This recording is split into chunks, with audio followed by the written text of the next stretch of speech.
The year is 1920. Ireland, the British Empire's oldest colony, is a nation simmering on the verge of boiling over. A revolutionary fire, first ignited 4 years earlier during the Easter Rising, now burns across its green fields and rugged hills. This is the Irish War of Independence, a brutal and intimate conflict fought not on grand battlefields, but in laneways, villages, and city streets. It's a war of shadows and whispers, intelligence and assassination, of neighbor against neighbor. On one side, you've got the British Empire, a global superpower with its military might and the formidable Royal Irish Constabulary, or RIC. They are the eyes and ears of the Crown, a police force growing more militarized by the day with British ex-soldiers known as the Black and Tans and the elite, ruthless auxiliaries. They represent law, order, and imperial control. On the other side is the Irish Republican Army, the IRA. They aren't a conventional army. They're a ghost-like force of farmers, shopkeepers, and schoolteachers, armed with whatever they can capture or smuggle. They're fighting for a republic, an independent Ireland free from British rule. Their strategy isn't to defeat the British Army in open battle, which would be impossible. It's to make the cost of governing Ireland unbearable. To bleed the empire, one cut at a time. In the wild and windswept County Clare, on Ireland's west coast, this conflict has reached a fever pitch. The IRA's Mid-Clare Brigade has become so effective that the RIC have been forced to abandon their smaller, isolated barracks and retreat into heavily fortified towns.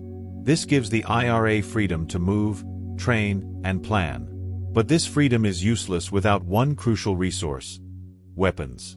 The brigade is desperately short of modern rifles, the tools needed to strike a real blow against their well-armed foe.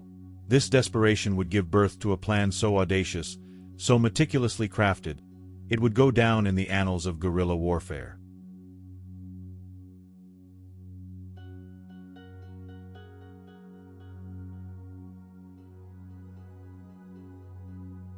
Imagine a quiet country road, where the only sound is the wind in the gorse bushes and the low hum of an approaching engine.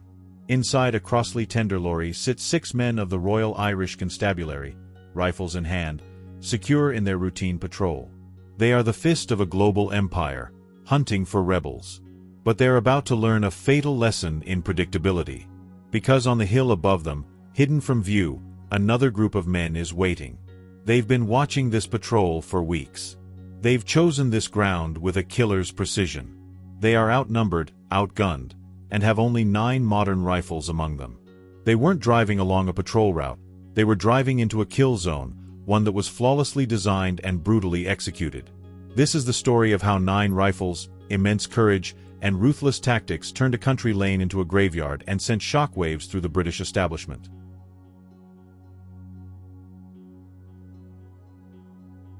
The catalyst for any ambush is opportunity, and in the autumn of 1920, the RIC in County Clare presented a perfect one. Every Wednesday, like clockwork, a single lorry of armed constables traveled the coastal road from Ennisdiamond to Milltown Malbay and back. For the IRA, this routine was a glaring vulnerability. It was a predictable target, a thread that, if cut, could unravel the Crown's sense of security in the region. The desire to strike was also sharpened by a thirst for revenge. Months earlier, a popular local IRA volunteer named Martin Devitt had been captured and killed by Crown forces. An eye for an eye was the brutal logic of this war. But more than revenge, the IRA needed guns. An ambush on that lorry promised a bounty of Lee Enfield rifles and ammunition, the standard issue for British forces and the gold standard for a guerrilla army. The Mid-Clare Brigade's command knew the what and the why. The big question was how. They had the men, nearly 60 volunteers for the operation, but they lacked the weapons. Critically, they also needed a leader with the experience to turn a group of farmers and laborers into a disciplined unit capable of taking on professional soldiers. The local IRA battalion commander was a man named John Joe Nealon. Recognizing the enormous challenge, Nealon made a crucial decision. He deferred command to someone uniquely qualified for the job, Ignatius O'Neill. O'Neill was a veteran of the First World War. He hadn't fought for Ireland, but for the very empire he was now plotting against, serving in the prestigious Irish Guards.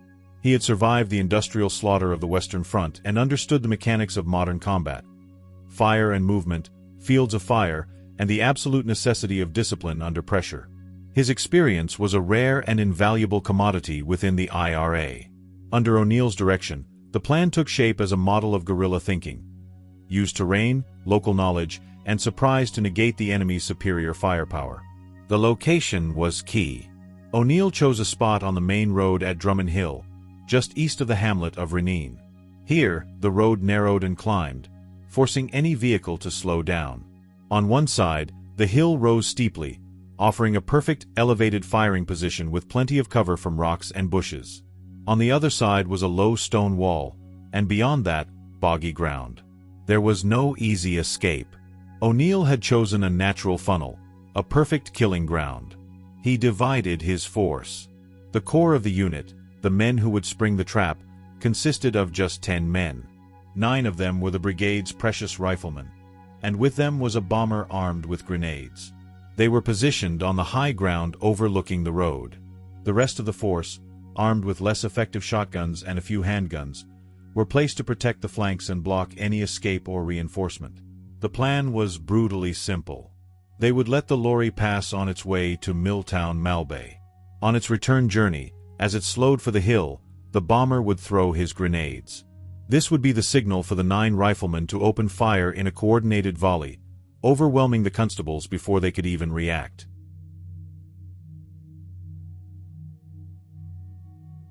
On the morning of September 22, 1920, the men of the Mid-Clare Brigade moved into position around Drummond Hill. They lay in wait, a silent, tense presence in the landscape. Hours passed. The waiting is often the hardest part of an ambush, a time when nerves fray and discipline is tested. Finally, in the early afternoon, the sound of the Crossley tender was heard. This was it. The lorry rumbled past, heading towards Milltown Malbay, just as expected. The men held their fire, their hearts pounding. The trap was set. But then, a mistake. A signal was given in error. Some of the IRA men, believing this was the moment, prepared to fire, only to realize at the last second that the lorry was traveling in the wrong direction. An urgent order was passed down the line. Hold your fire. Confusion rippled through the hidden volunteers. They had narrowly avoided a catastrophic error that would have ruined the ambush and exposed their position for nothing. The tension shot even higher. More agonizing waiting followed. Finally, late in the afternoon, the engine was heard again, this time from the right direction. The RIC constables were heading home. As the lorry labored up the base of Drummond Hill, it slowed just as O'Neill had predicted. The vehicle entered the heart of the kill zone. The signal was given. The IRA bomber stood and hurled his grenade, which landed perfectly in the back of the open-topped lorry. The explosion was instantly followed by a torrent of rifle fire. The 9 riflemen, firing as one from their elevated positions, poured a devastating volley down onto the shocked and wounded men below. The attack was so sudden and violent that the RIC constables had no chance to mount a defense. It was over in minutes. 6 policemen, Sergeant Michael Hines, and Constables Reginald Hardman, Michael Hart, John Hodnett, Michael Kelly, and John Maguire, lay dead. The ambush had been a stunning, brutal success. The IRA volunteers scrambled down the hill to the smoking vehicle. Their primary objective, weapons, was within reach. They quickly collected the rifles and ammunition from the dead constables, a prize that would significantly boost the brigade's fighting capacity. As they worked, they doused the lorry in petrol and set it ablaze, sending a column of black smoke into the clear sky, a defiant signal of their victory. But just as they were securing their prize, the battle took a dramatic, unexpected turn. The sound of more engines was heard approaching, and this time, it wasn't a single lorry.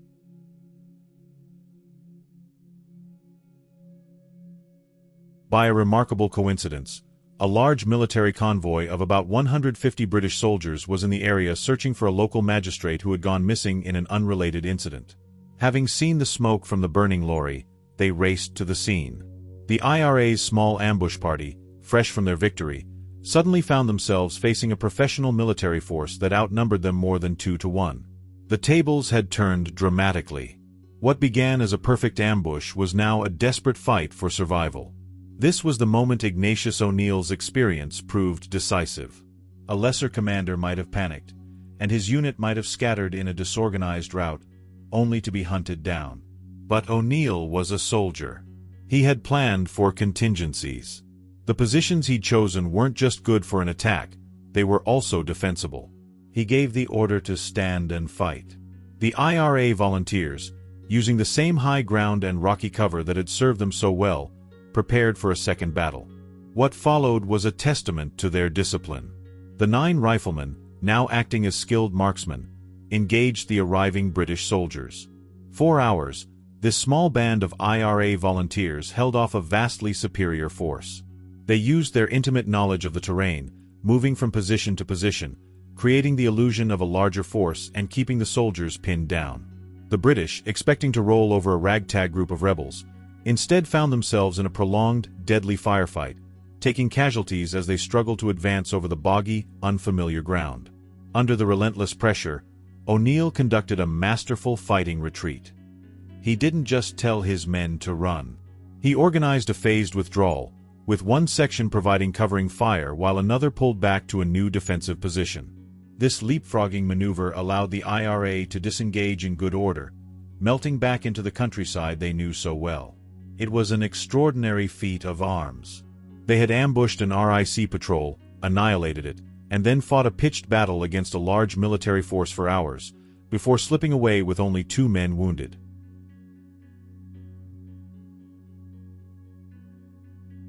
The IRA's victory at Rineen was absolute, but this war wasn't just fought between combatants. The British response was swift, brutal, and aimed directly at the civilians they believed were sheltering the rebels. The day of the ambush, September 22nd, was to become a day of terror for County Clare. The reprisals began almost immediately. Drunk on fury and a desire for vengeance, lorry loads of black and tans and soldiers descended on the nearby towns and villages. They weren't seeking out the men who had staged the ambush, they were seeking to punish the community. They unleashed a wave of terror. In the seaside towns of Ennistimon and Lahinch, they went on a rampage, burning homes, businesses, and even the town hall. In Milltown Malbay, the destruction was even worse. Crown forces looted shops, beat civilians, and set fire to 16 homes and workplaces, forcing panicked residents to flee into the fields as their towns burned. But the reprisals went beyond destroying property. Crown forces started killing civilians. 5 men with no connection to the ambush were murdered, including Patrick Lehane and Joseph Salmon. The message was clear and savage: if the people supported the IRA, they would suffer. This was a policy of collective punishment, designed to break the will of the population and sever the bond between the people and the guerrillas. The impact was profound. For the IRA, it was a massive propaganda victory. The story of 9 riflemen who took on the empire and one became the subject of songs and local legends, a powerful recruiting tool that proved the British weren't invincible. The captured rifles were a tangible reward, arming more volunteers for future attacks. For the British, it was a disaster. The ambush exposed the weakness of their intelligence and the vulnerability of their patrols. The ferocity of the reprisals, however, revealed a deeper truth. While it terrorized the local population in the short term, this brutality was a long-term strategic failure. It drove a deeper wedge between the British administration and the Irish people. For every home burned and every innocent person killed, more ordinary Irish men and women became convinced that the only path to justice was an independent Irish republic. The reprisals didn't break the rebellion, they fueled it.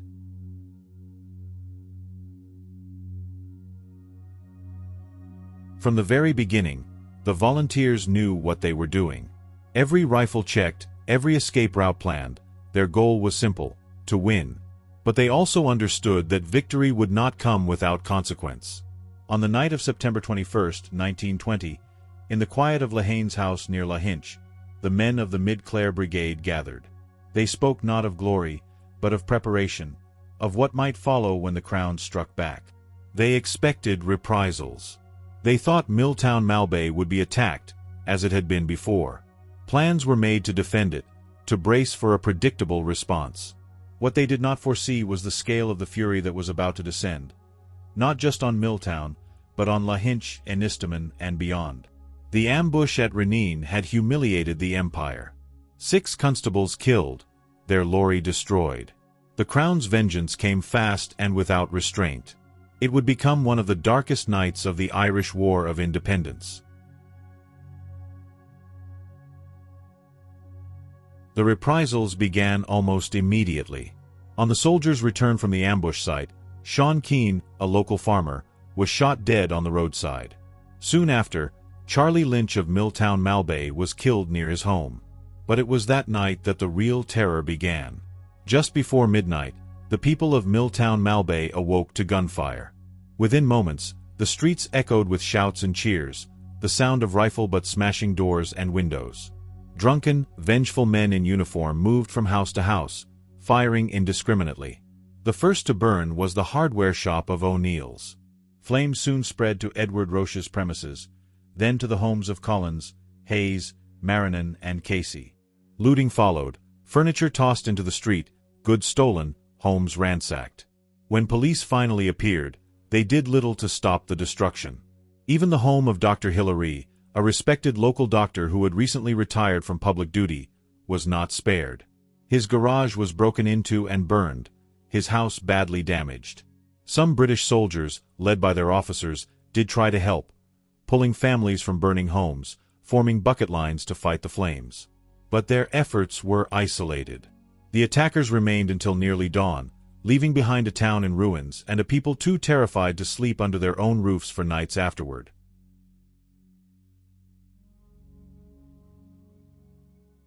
Across the hills, Lahinch met the same fate. Around 2:30 in the morning, the stillness of the seaside village was shattered by the roar of engines. Lorries of black and tans tore into town, firing shots into the air and screaming through the streets. They set buildings ablaze one after another. Miss Collins's town hall was reduced to ash. Miss Flanagan Bar, Vaughan's Grocery, Miss O'Dwyer's Drapery, and several public houses were destroyed. Thomas Blackwell's premises were set alight, but he managed to save it from total ruin. When the attackers approached the Marine Hotel, Miss Collins and Mr. Bryant, an excise officer, begged them to spare it. The building was filled with women and children. For once, mercy was granted. The raiders moved on, and Miss Collins took in those who had fled their burning homes. But not all were so fortunate. A visitor from East Clare, 28-year-old Joe Salmon, was shot dead as he fled through the smoke. Married with one child, he was entirely innocent, simply in the wrong place at the wrong time. For nights afterward, families slept among the sandhills outside town. Tourists and locals alike fled Lahinch, believing it would burn again. As the column of armed men moved between Milltown and Lahinch, they set fire to hayricks and barns along the way. At Craig, near Lahinch, they stopped at the home of an elderly farmer, Mr. Lehane, the same man who had hosted the volunteers' meeting 2 nights earlier. They dragged him from his burning house and shot him in front of his wife and daughter. His sons escaped by the railway embankment, running through fields lit by the glow of their own home in flames. That same night, his eldest son Paik, who had fought at Rineen, was killed in Lahinch, trapped inside Flanagan Pub as it burned to the ground. 2 miles away, Ennistamon was also under attack. The town hall was first to go, set ablaze as uniformed men advanced through the streets.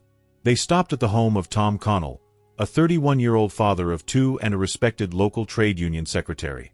Though many swore he had no part in the ambush, he was dragged from his house and shot before his family. His body was then thrown into the flames of his burning home.